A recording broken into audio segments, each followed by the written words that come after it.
I'm positive about the market and the future of the economy long term. Will there be bumps? Of course there will be. Is the housing market recovered? Of course it isn't. Is it time to invest in banks? Not in my opinion. People are very concerned about losing money. But I try to point out to them, if they have a dollar in the bank at barely 1%, when they take that out, that dollar won't be worth as much in spending power as when they put it in. So they're guaranteed to lose. I try to tell my clients it's riskier not to be in the market.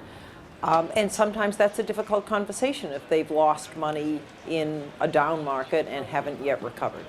Risk is the four-letter word that nobody is comfortable with.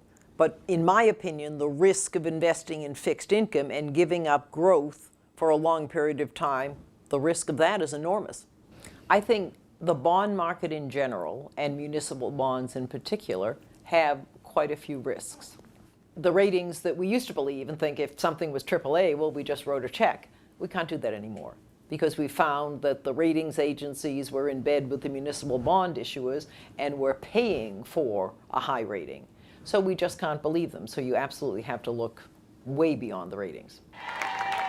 The lack of protection for same-sex marriage is the 21st century civil rights issue.